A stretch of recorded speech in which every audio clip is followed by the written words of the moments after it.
Bom dia! Eu saúdo você com a graça e com a paz do Senhor Jesus. Hoje é domingo, dia de adorarmos a Deus e de aprendermos a sua palavra. Por isso eu te convido a pegar a sua Bíblia junto de seu pai e da sua mãe, porque nós vamos estudar o texto.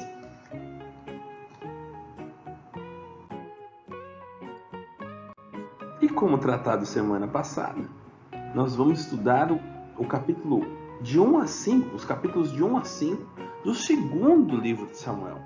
Por isso você pode já abrindo lá a sua Bíblia. Segundo livro de Samuel, capítulos de 1 a 5. E o tema central desse estudo é: Davi é o rei de Israel. Que legal a gente poder ver o plano de Deus se cumprindo na história. E que Davi, aquele pastorzinho de ovelha, é isso mesmo, acabou sendo o rei de Israel, por graça de Deus. E há muitas coisas interessantes nisso. E é nesse livro que nós vamos ver esse cumprimento profético, desde quando o profeta Samuel havia ungido aquele pastorzinho. Por isso fica aí, vamos recapitular um pouquinho.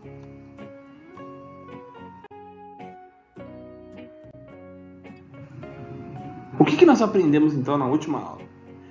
Na última aula que nós tivemos, estudamos a respeito da morte de Saul, capítulo 31 do primeiro livro de Samuel.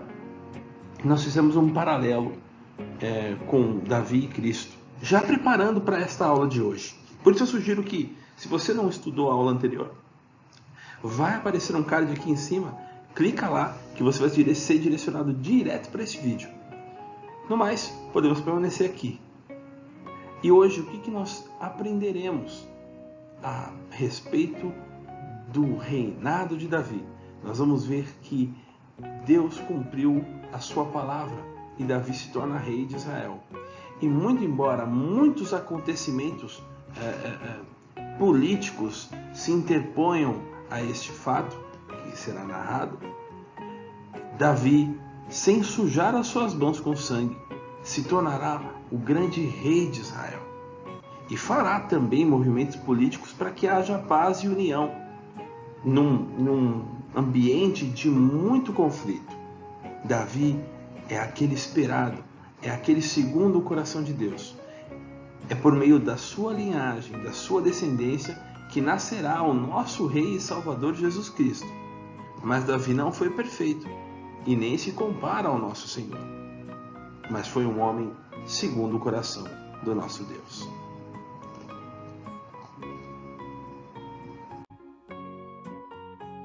Eu espero que você já esteja com a sua Bíblia aberta. O capítulo 1 do segundo livro de Samuel, nós faremos mais ou menos um resumo do capítulo 1 ao 5. Eu preciso que você me acompanhe, farei a leitura de alguns versos chaves e vai ser muito edificante para a tua vida. Mais do que isso, você também terá todo o tempo do mundo para se deleitar e ler estes 5 capítulos todo de uma vez. A Escritura é a forma que Deus resolveu se revelar a nós. Então, quando estamos lendo a sua palavra, é como se estivéssemos conversando com o próprio Deus. Isso é muito bom. Gaste tempo com isso. Agora vamos lá. Vamos iniciar do início.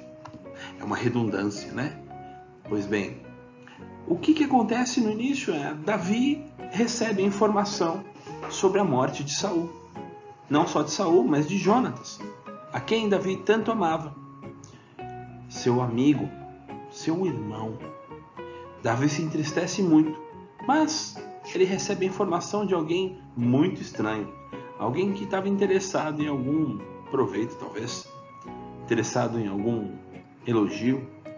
Bom, não dá para saber ao certo, o texto não revela. Mas diz que as consequências das suas notícias não foram muito positivas.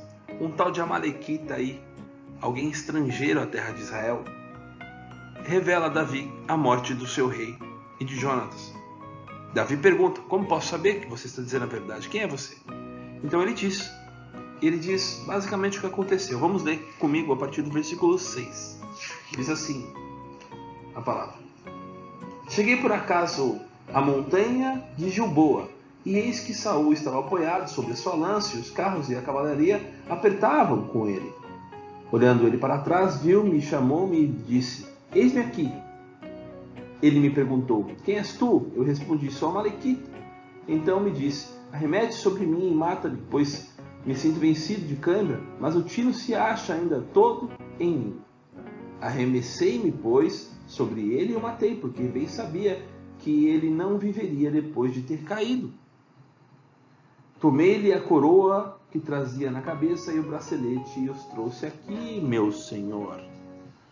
Bom, as consequências não foram tão boas. Se ele esperasse que Davi fosse vibrar pela morte do rei, ele se enganou, muito se enganou.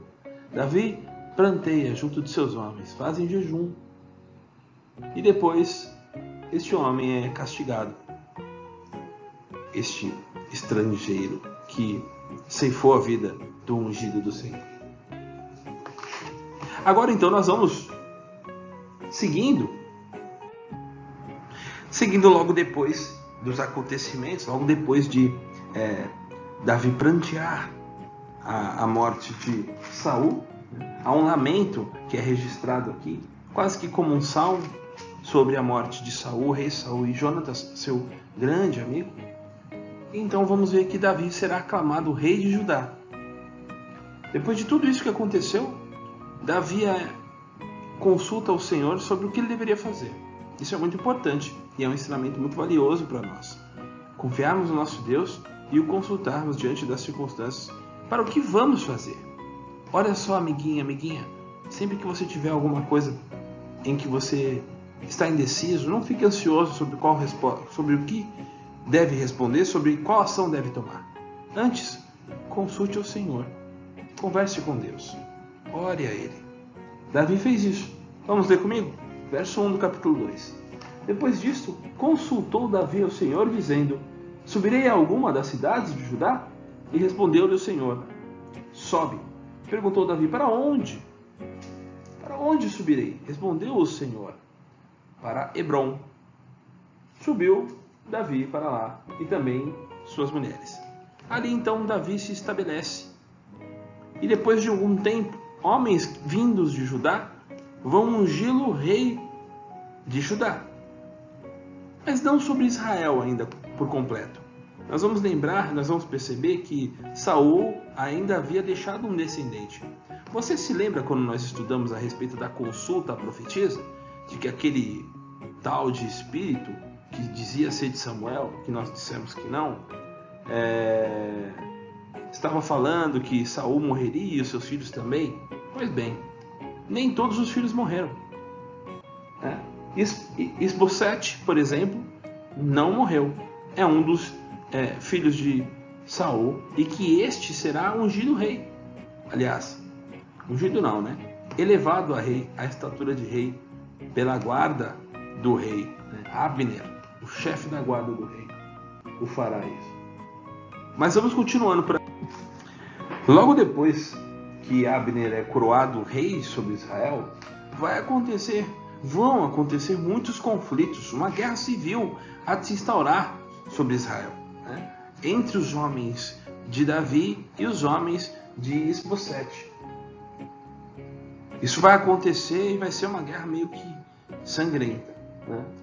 Um dos marcos dessa disputa que vai acontecer desde o capítulo 2, do verso 1, e vai seguir aí pelo menos até o capítulo 3, verso 5, a morte de Azael, irmão de Joabe, pelas mãos de quem? Azael, irmão de Joabe, fazia parte dos exércitos, da parte dos homens de Davi. Já Abner, que era chefe da guarda do rei, da parte de Isbosete. E é sobre as mãos dele que Azael morre. Parece que acontece uma corrida, uma disputa entre eles. E vocês vão perceber, vão ler a respeito da morte de Azael no versículo 23. Porém, recusando-se ele desviar-se, Abner o feriu no abdômen com a extremidade inferior da lança, que ele saiu por detrás. Azael caiu e morreu no mesmo lugar. Todos quantos chegavam no lugar em que Azael caíra e morrera, paravam. Foi uma morte dura e pegou de surpresa seus irmãos, seu irmão Joabe, por exemplo, que continuou a perseguir Abner. Essa guerra permanece, essa disputa civil pelo reinado de Israel vai seguir e ela vai começar a terminar quando Abner, por incrível que pareça, acaba tendo um conflito interno por causa de uma concubina, uma serva do rei Saul, uma das esposas dele, e ele vai ser repreendido pelo rei Isbosete. E aí, por causa disso, ele acaba tendo um conflito interno. O próprio chefe da guarda disputa com o rei e diz que iria fazer aliança com aquele que era o inimigo, então, Davi. Então, vocês vão acompanhar isso, vai se desenrolar a partir do versículo 6 e vai seguir até o verso 21 do capítulo 3. Abner tenta uma aliança com o rei Davi. E aí, depois de Abner ter procurado Davi, e Davi o recebe. Davi, além de o receber, escuta a proposta que Abner faz a Davi, para que este faça com ele uma aliança. E Davi permite com que ele vá embora, ainda não decidido ao certo se faria ou não aliança com Abner. Mas o ponto importante aqui é dizer que o rei poupou-lhe a vida, mesmo tendo a oportunidade de derrotá-lo ali, sabendo que ele fazia parte da guarda do exército inimigo. Pois é, mas Joabe não fez o mesmo. Joabe, que era soldado de Davi, era um homem de Davi, de confiança inclusive, deixou o ódio tomar conta dele. E depois de ter retornado de uma disputa, uma guerra com os povos estrangeiros, ele sabe que Abner veio ter com o rei, veio falar com o rei. E ele não aceita isso. Vai consultar o rei a respeito, o rei explica a ele o que havia acontecido, mas ainda assim ele acha que Joabe inclusive acha que Abner estaria enganando o rei. E resolve dar um jeito por conta própria. Não consulta o rei, não consulta a Deus e vai agir por conta própria na traição. Então, Abner tinha o salvo-conduto do rei, que era a possibilidade de voltar ou de ir e vir sem ter com que se preocupar com a sua vida, mas Joabe vai atrás dele, engana ele, convida-o para conversar e quando vai falar com ele, lhe fere o abdômen e ele morre. Nós vamos encontrar a partir do versículo 27, quando diz: tornando, pois, Abner a Hebrom, Joabe o tomou à parte no interior da porta para lhe falar em segredo, e ali o feriu no abdômen e ele morreu. Agindo assim Joabe em vingança do sangue de seu irmão Azael. Bom, as consequências para essa atitude de Joabe não foram as melhores. Davi vai repreendê-lo duramente, inclusive o amaldiçoará. São duras as palavras do rei para com Joabe, mas o rei não o mata e nem ordena que alguém o faça, mesmo com essa desobediência muito severa. Aqui tem lições muito importantes. Nós devemos nos sujeitar às autoridades, especialmente às autoridades fiéis ao Senhor. Davi, tudo quanto ia fazer, consultava a Deus, e até agora não levantou a espada para derrotar os seus inimigos, mesmo tendo oportunidade, assim como fez com o rei Saul. E neste caso aqui, os homens todos foram caindo, mas Davi era um homem justo e sabia o que era a vontade de Deus. Pena que os homens que andavam com ele não se inspiraram em Davi. E agora a gente já está entrando no capítulo 4. Depois de todos esses acontecimentos, Isbosete fica pasmo e trêmulo, porque agora que o chefe dos exércitos, né, que era do seu pai, agora são seus, havia morrido em Hebron, Abner, né? E a gente vai perceber que há mais traição dentro desse meio. Dois homens que são capitães das tropas, chamados Recabe e Baaná, são irmãos. Eles entram na moradia do rei Isbosete, fingindo fazer uma coisa, quando na realidade eles vão fazer outra. Diz assim o texto, a partir do versículo 5. Indo Recabe e Baaná, filhos de Rimão, Beeronita, chegaram à casa de Isbosete no maior calor do dia, estando este a dormir. Isbosete estava dormindo, ao meio-dia. Ali entraram para o interior da casa, como que vindo buscar o trigo, e o feriram no abdômen. Recabe e Baaná, seu irmão, escaparam. Fizeram algo terrível com o rei. Mataram Isbosete no leito, dormindo, sem chance de luta. E levaram, enfim, o prêmio da morte até Davi, achando que com isso conseguiriam a sua mercê, assim como fez o Amalequita. Então, chegando até Davi, disseram: acabamos de matar o rei, que queria matar-te, ó Senhor. Eles vão dizer: vingamos o Senhor, vingamos o Senhor, né, Davi, sobre o rei. E Davi responde duramente a eles, e a consequência não foi boa, assim como não foi com a Amalequita. Vamos ver o que o texto diz. A partir do versículo 9 diz assim: Davi, respondendo a Recabe e Baaná, seu irmão, filhos de Rimão, o Beeronita, disse-lhes: tão certo como vive o Senhor, que remiu a minha alma de toda angústia, se eu logo lancei mão daquele que me trouxe notícia, dizendo: eis que Saul é morto, parecendo-lhe, porém, aos olhos que era como que trazia boas novas, boas notícias. E como recompensam matei em Ziclag, muito mais a perversos que mataram a um homem justo, Isbosete, em sua casa, no leito. Agora, pois, não me requereria eu seu sangue de volta, aliás, seu sangue de vossas mãos, e não vos exterminaria da terra? E de fato isso acontece. É uma pergunta que Davi faz ali no meio do discurso e diz: deu Davi ordem a seus moços, eles pois o mataram, e tendo-lhe cortados. Bom, acontece algo mais terrível aí, que você pode ler junto de seus pais, para que o acompanhem.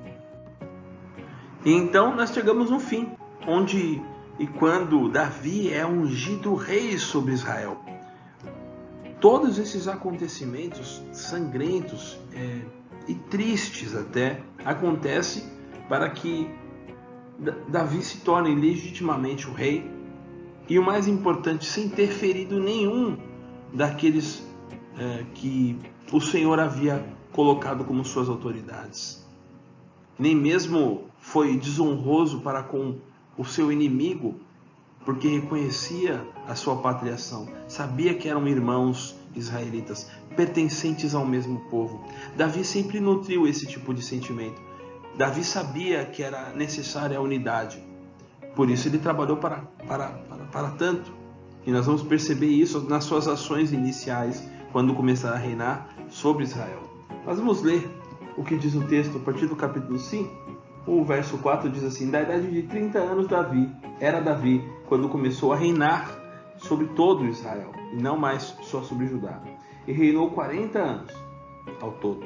Em Hebron, ele reinou sobre Judá 7 anos, e 6 meses em Jerusalém. Reinou 33 anos sobre todo Israel e Judá. Finalmente, Davi é coroado rei.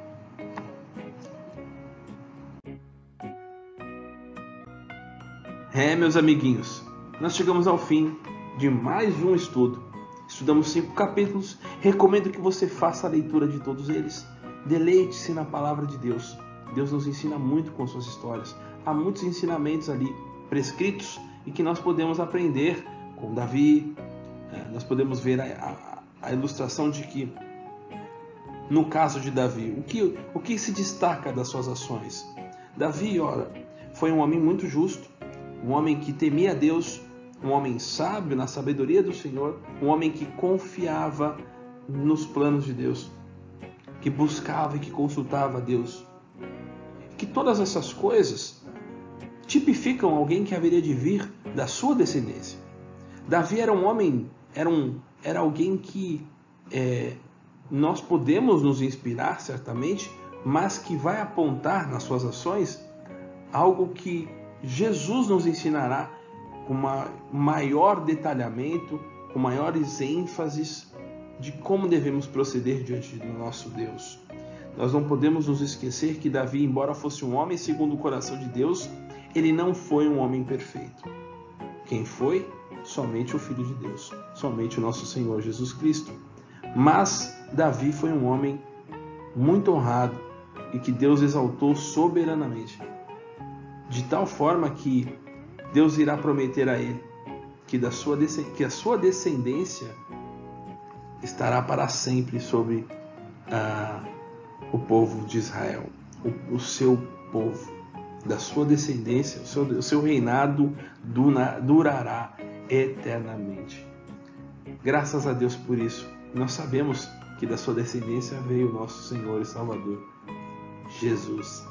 E Ele reina sobre nós, aqui e agora, inclusive, estudando esse texto. Que você tenha um domingo abençoado, na graça do nosso Senhor Jesus. Chegamos ao fim de mais um estudo. Eu espero que você tenha gostado. Se você gostou, então clique aí no joinha, comente alguma coisa, compartilhe este vídeo e se inscreva no canal da nossa igreja. Todos os trabalhos são feitos para a sua edificação e para a glória do nosso Deus. Um beijão, meu jovenzinho, minha jovenzinha. Fiquem com Deus. Até mais.